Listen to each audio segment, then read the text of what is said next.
നടൻ മോഹൻലാലും മുഖ്യമന്ത്രി പിണറായി വിജയനും തമ്മിലുള്ള സംഭാഷണം കണ്ടും മിണ്ടിയും ഇരുവർ പുറത്തിറങ്ങി. ജീവിതത്തിൽ തെറ്റ് ചെയ്തിട്ടില്ലെന്നും പാർട്ടിക്ക് മാത്രം കീഴ്പ്പെട്ടാണ് ജീവിച്ചതെന്നും പിണറായി വിജയൻ പറഞ്ഞു. എതിരായ വാർത്തകൾ കാര്യമാക്കാറില്ല, വിയോജിക്കുന്നവരോട് വിദ്വേഷമില്ലെന്നും മന്ത്രി പറഞ്ഞു. അടിയന്തരാവസ്ഥ കാലത്ത് നേരിട്ട ലോക്കപ്പ് മർദ്ദനത്തെക്കുറിച്ചും മുഖ്യമന്ത്രി അഭിമുഖത്തിൽ തുറന്നു പറഞ്ഞു. സേഫ് സൈൻലാബുദ്ദീൻ ചേരുന്നു.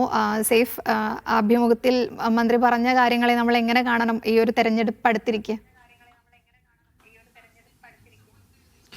രാഷ്ട്രീയ ഒട്ടും പോലും ഇല്ലാത്ത മുഖ്യമന്ത്രി പിണറായി വിജയന്റെ ഒരു അഭിമുഖം നമുക്ക് സ്വപ്നത്തിൽ പോലും ആലോചിക്കാൻ കഴിയില്ല. കാരണം അടിമുടി രാഷ്ട്രീയക്കാരനാണ് പിണറായി വിജയൻ. പക്ഷേ ഇന്ന് 1 മണിക്കൂർ നീണ്ടുനിന്ന അഭിമുഖത്തിൽ പിണറായി വിജയൻ രാഷ്ട്രീയത്തിലേക്ക് കടന്നതേയില്ല.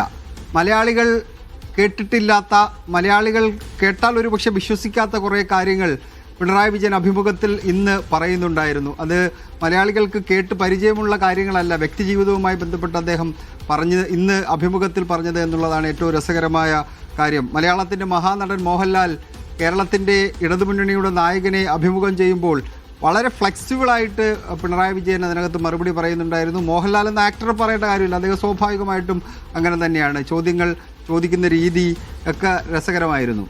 ആദ്യം പാട്ട് പാടിക്കൊണ്ടാണ് മുഖ്യമന്ത്രിയെ ഇതിലേക്ക് അഭിമുഖത്തിലേക്ക് വരവേറ്റത്, മോഹൻലാൽ വരവേറ്റത്. എന്നിട്ട് ആ പാട്ട് കഴിഞ്ഞ ഉടനെ ഒരു ആവശ്യം മുഖ്യമന്ത്രിയുടെ മുന്നിലേക്ക് വെക്കുകയും ചെയ്തു. മുഖ്യമന്ത്രി ഒരു പാട്ട് പാടണം, ഇപ്പോൾ വേണ്ട പിന്നെ മതി എന്ന് പറഞ്ഞുകൊണ്ട് അഭിമുഖത്തിൻ്റെ ഇടയ്ക്കിടയിൽ ലാലേട്ടൻ അങ്ങനെ പറയുന്നുണ്ടായിരുന്നു. പിന്നീട് വ്യക്തി ജീവിതത്തിലേക്ക് വന്ന് കൊച്ചു കാലഘട്ടത്തിലെ കളിക്കൂട്ടുകാരെക്കുറിച്ച് ഓർമ്മിക്കുന്നുണ്ടായിരുന്നു. വീട്ടിൽ വരുമ്പോൾ ഇപ്പോഴും അവർ കൂടെ ഉണ്ടാകാറുണ്ട് എന്ന് പറയുന്നുണ്ടായിരുന്നു.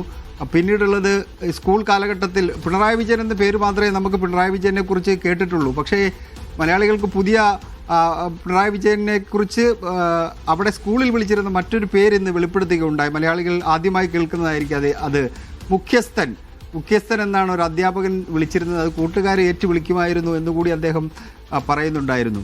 പിന്നീടുള്ളത് പ്രിയപ്പെട്ട സിനിമ ഏത് എന്ന് ചോദിച്ചപ്പോൾ അദ്ദേഹം പറയുന്നത് മോഹൻലാൽ തന്നെ അഭിനയിച്ച അമൃതം ഗമയ എന്ന സിനിമയാണ്. MDയുടെ സിനിമ അമൃതം ഗമയാണ് മികച്ച സിനിമ, സാമൂഹ്യ പ്രതിബദ്ധതയുള്ള സിനിമയാണ് എന്ന് അദ്ദേഹം പറയുന്നുണ്ടായിരുന്നു.